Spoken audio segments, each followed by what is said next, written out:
मुद्दे को भटकाने का प्रयास कैसे होता है। महोदय, एक और नमूना वह है बाबा साहब भीमराव अंबेडकर की बात कर रहे थे ना, 12 से 17 के बीच में क्या हुआ था तो हर व्यक्ति जान ही रहा है। लेकिन 2016-17 में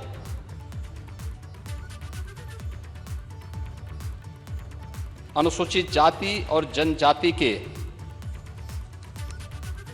जो बच्चे थे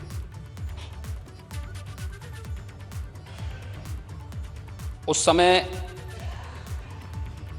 21,21,629 छात्रों के लिए तत्कालीन सरकार ने उनकी छात्रवृत्ति रोक दी थी।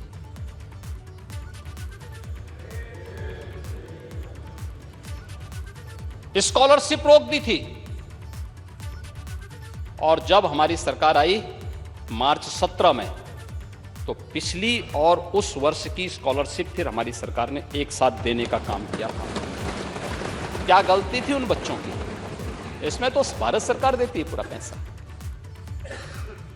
लेकिन बहुत सारी जैसे योजनाओं में, अभी मैं विभिन्न सेक्टर्स में आऊंगा, और यही लोग जो दलितों का, वंचितों का, गरीबों का, कमजोरों का,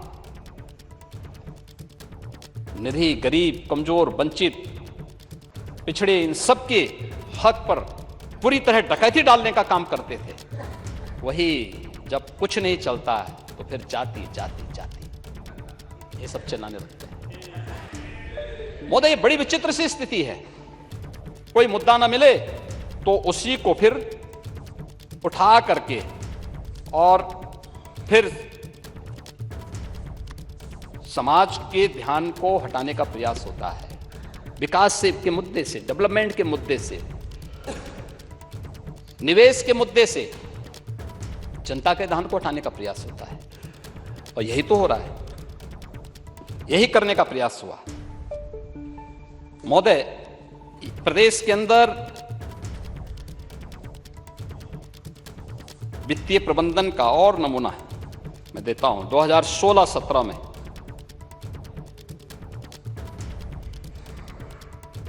जो बजट प्रस्तुत हुआ था उसमें राज्य का जो अपने रेवेन्यू थे, कुल सोर्स थे, उसमें से केवल 33% का ही उपयोग हो पाया, यानी 33% ही उसमें योगदान कर रहा था।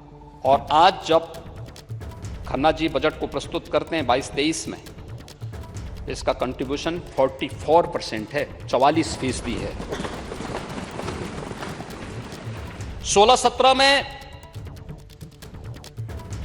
ऋणों से वित्त का जो बजट पोषण होता था, वित्त पोषण जो होता था बजट का, वह 20% था, और 23-24 में यह घटकर के आज मात्र 16% हो गया है। यानी आत्मनिर्भर उत्तर प्रदेश की ओर बढ़ते हुए कदम है ये।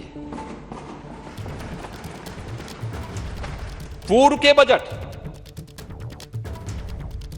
पहले पूर्व के बजट के लिए ही 8%, यानी बजट में 8% जो राशि थी वह तो ऋणों के ही ब्याज में चुकता हो जाती थी।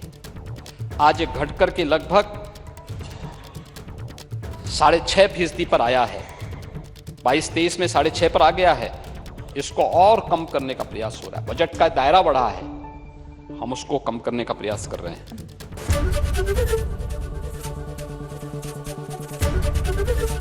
एबीपी गंगा, खबर आपकी, जुबान आपकी।